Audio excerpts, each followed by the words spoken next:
ஆளுநர் வித்யாசாகர் ராவ் இன்று தமிழகம் வரும் நிலையில் அதிமுக எம்எல்ஏக்கள் அவரை சந்திக்க உள்ளனர். இது குறித்த மேல் விவரங்களை செய்தியாளர் ராஜ்குமாரிடம் கேட்கலாம். ராஜ்குமார், ஆளுநரை சந்திப்பது தொடர்பா அதிமுக தரப்புல என்ன திட்டம் வச்சிருக்காங்க? அதிமுக எம்எல்ஏக்கள் இப்போ எங்கு தங்க வைக்கப்பட்டிருக்காங்க?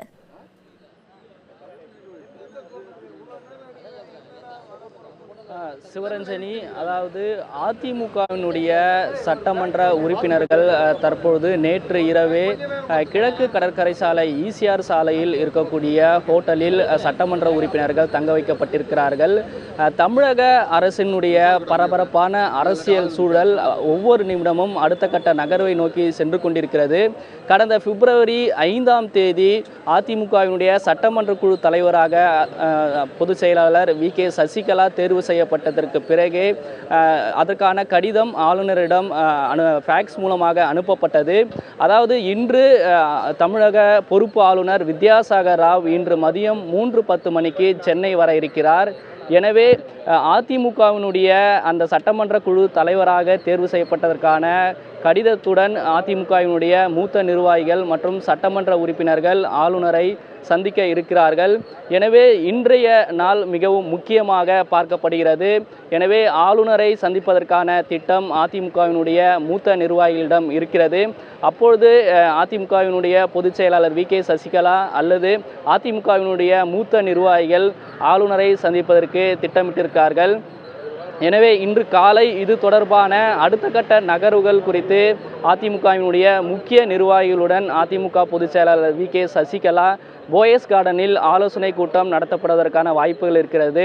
காலை 10 மணிக்கு பிறகு இதற்கான ஆலோசனை கூட்டம் நடத்தப்படுவதற்கான வாய்ப்புகள் இருப்பதாகவும் அதிமுக தரப்பிலிருந்து சொல்லப்படுகிறது. சிவரஞ்சனி.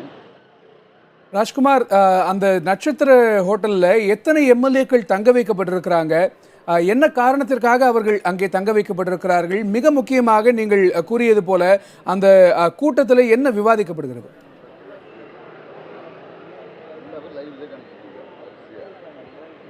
அதாவது அதிமுகவினுடைய சட்டமன்ற உறுப்பினர்கள் பொறுத்தவரை ஏற்கனவே கடந்த பிப்ரவரி 5ஆம் தேதி ஒட்டுமொத்த அதிமுகவினுடைய சட்டமன்ற உறுப்பினர்கள் சட்டமன்ற குழு தலைவராக வி.கே. சசிகலாவை தேர்வு செய்தார்கள். ஆனால் அதற்கு பின்பாக அதிமுகவில் ஏற்பட்ட விரிசலுக்கு பிறகு ஓ பன்னீர்செல்வம் தனியாக செயல்பட்டு வருகிறார். ஓ பன்னீர்செல்வத்திற்கு 5 சட்டமன்ற உறுப்பினர்கள் ஆதரவு கொடுத்திருக்கிறார்கள்.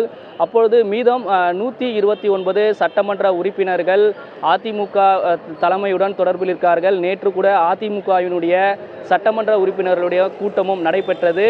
அதற்கு பின்பாக தான் சட்டமன்ற உறுப்பினர்கள் அனைவரும் அதிமுக தலைமையின் கீழ் கண்காணிக்கப்பட்டு வருகிறார்கள். அவர்கள் அனைவரும் தனித்தனியாக இல்லாமல் ஒரே குழுவாக இருப்பதற்கான நடவடிக்கைகள் அதிமுக தலைமையிலிருந்து மேற்கொள்ளப்பட்டது.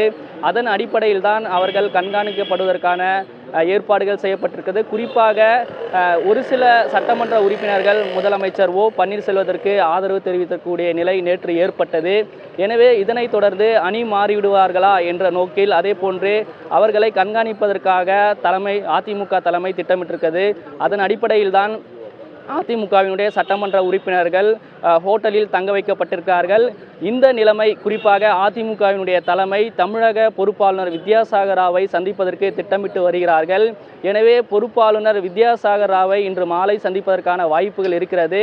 எனவே அந்த காலகட்ட நேரம் வரை அதிமுகவினுடைய சட்டமன்ற உறுப்பினர்கள் அதிமுகவினுடைய தலைமை கண்காணிப்பில் தான் இருந்து வருகிறார்கள் என்று எதிர்பார்க்கப்படுகிறது.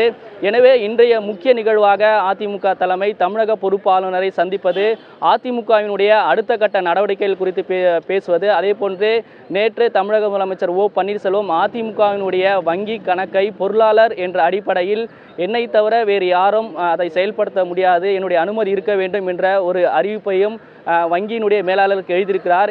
எனவே இது போன்ற ஒரு சூழல் குறித்து அதிமுகவினுடைய தலைமை முக்கிய நிர்வாகிகளுடன் போயஸ் கார்டனில் ஆலோசனைப்படுவதற்கான வாய்ப்புகள் இருக்கிறது. கணேஷ்.